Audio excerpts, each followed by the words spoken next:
The observer effect. Have you ever stopped in the middle of your day, perhaps on a walk, perhaps sitting quietly, perhaps staring at the sky, and suddenly realized that you are watching life unfold? Not just living it, not just reacting to it, but watching it. In that instant, something subtle, yet profound occurs. You shift from being lost in the story of life to becoming the witness of the story. It feels almost as though a hidden layer of reality reveals itself, a deeper intelligence, a silent awareness, quietly perceiving everything. And if you pause long enough, you may ask yourself, what is this presence that observes and notices my thoughts? Is it my mind? Is it my soul? And how does this act of observing change the world around me? Here is where I take you through a scientific experiment that will challenge everything you thought you knew about reality and show you that your own life is operating under the same principle. This, my friends, is where science and spirituality meet in one of the most profound mysteries of existence: the observer effect.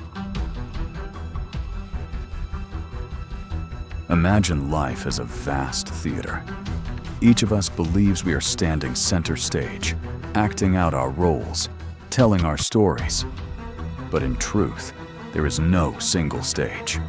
Instead, there are billions of overlapping spotlights, each person seeing, feeling, and experiencing reality through their own lens.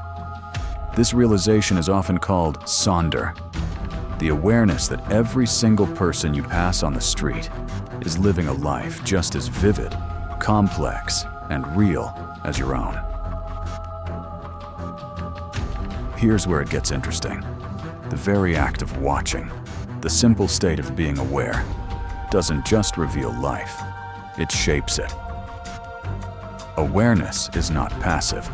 Observation is not neutral. And this isn't just a spiritual teaching. It is a scientific fact. Pause for a second and look around you right now. Notice what your eyes land on. Notice how the moment you observe it, it feels a little more real. That's the beginning of the observer effect. Ask yourself, what am I giving my attention to today? How might my awareness be shaping the world I experience? Let's enter the strange and beautiful world of quantum physics.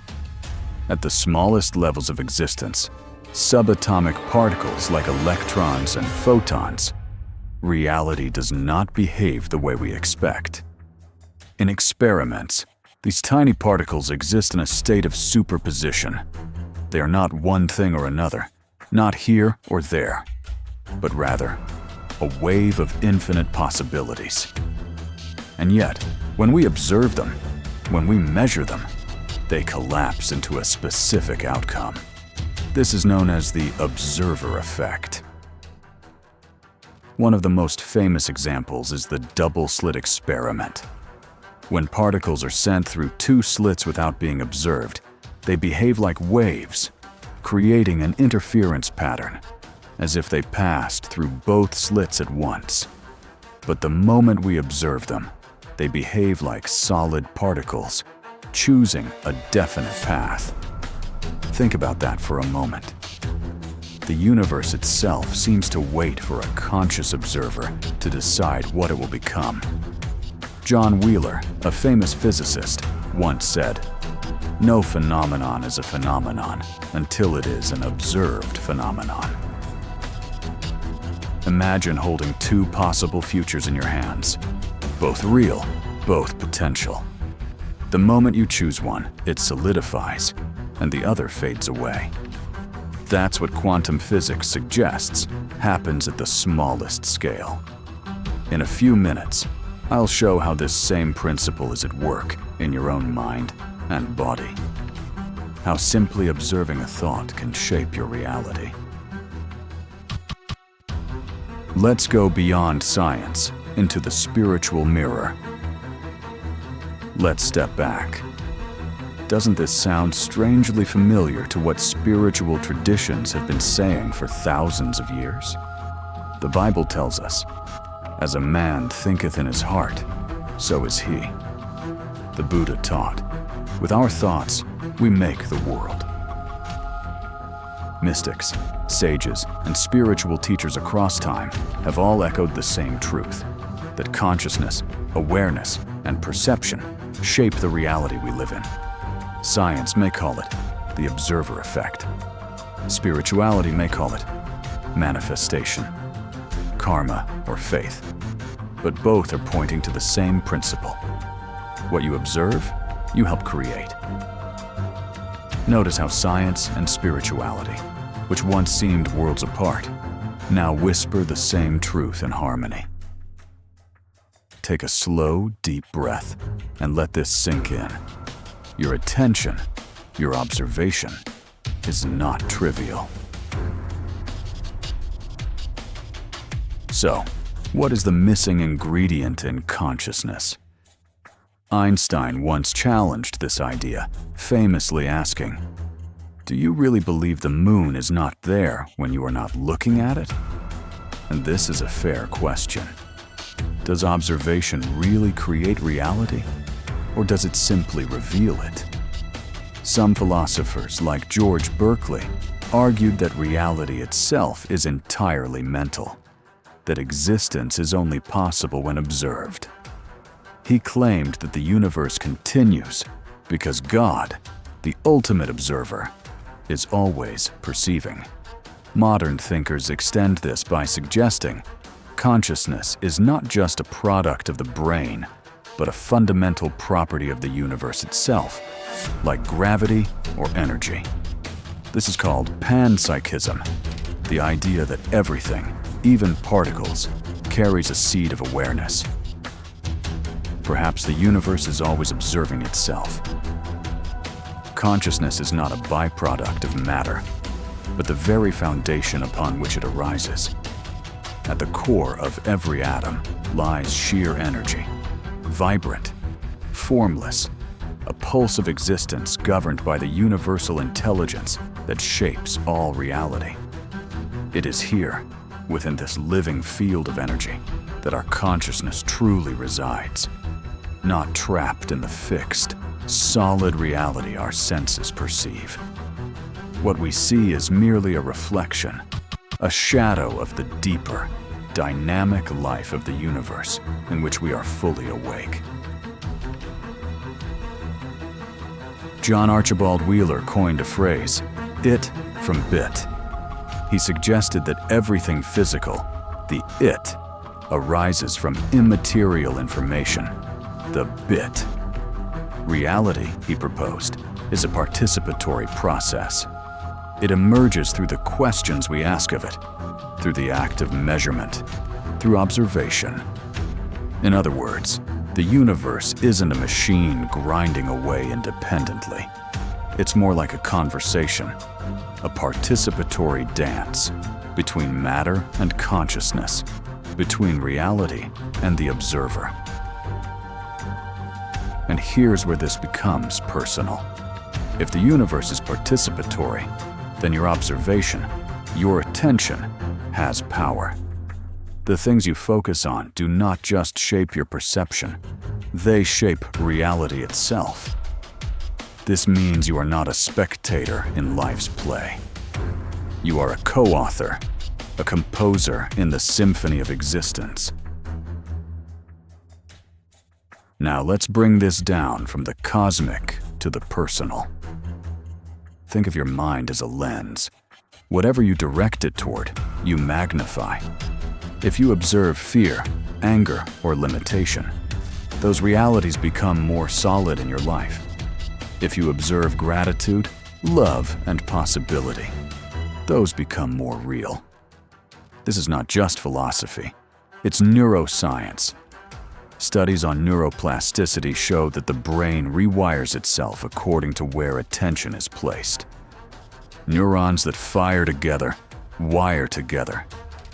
This means the more you observe a thought, the stronger and more real it becomes within your brain. and eventually in your lived reality. Your body follows suit.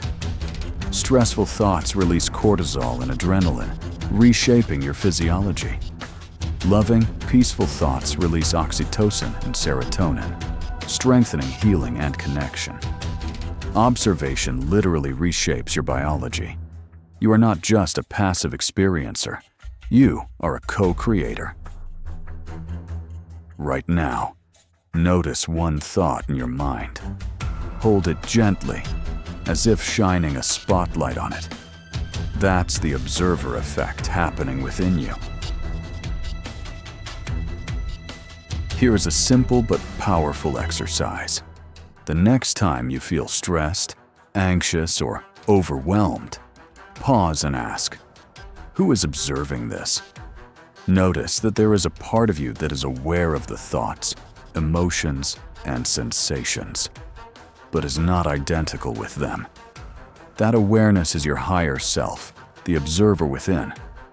Then, consciously shift your observation. Instead of focusing on the stress, choose to observe your breath. Feel the air moving in and out. Notice the body calming. Then observe gratitude. Pick one thing, no matter how small, and place your attention on it. What happens? The reality of your inner world changes instantly. And when your inner world changes, your outer world begins to shift as well. If you try this right now, let me know in the comments what shifted for you. Sharing your experience helps others see what's possible. In many ways, the universe works like a mirror. It reflects back what you consistently observe. If you hold an image of yourself as unworthy, the mirror reflects experiences that confirm it. But when you shift your observation to worthiness, abundance, and possibility, the mirror reflects a new reality. This is why faith has been considered so powerful. Jesus said, "According to your faith, be it unto you." Faith is simply the sustained observation of a possibility until it becomes real. Think of someone who kept believing in their dream when no one else did. Over time, reality bent to meet their vision. That's faith in action. So how do we live aligned with the observer effect? Choose your focus. Recognize that attention is creation. Be deliberate with where you place it. Practice detachment. Remember, you are not your thoughts. You are the observer of them. This frees you from being enslaved by fear or negative patterns. Visualize possibility. Use your imagination not as idle daydreaming, but as a deliberate tool of creation. The brain responds to imagined experiences almost as strongly as real ones. Embody gratitude. Gratitude is the lens that shifts reality. By observing what is good, you create more of it. Live participatory. Remember, the universe is not separate from you. You are entangled with it. Treat life as a dialogue, not a monologue. So perhaps the greatest truth of the observer effect is this: you are not just a small bystander in an indifferent cosmos. You are part of the living consciousness of the universe. Your awareness is not trivial. It is fundamental. Every moment, with every observation, you are helping reality take shape. You are part of the great story being written. So I invite you, in your daily life, pause often. Step back into the seat of awareness. Choose what you observe. Witness the beauty. Create with intention. Because when you observe with love, the universe itself becomes more loving. When you observe with wonder, the universe reveals its wonder. And when you observe with faith, reality bends to reveal what is possible. The observer is not separate from creation. The observer is creation. And you, dear one, are the observer. If this exploration awakened something within you, I invite you to continue the journey.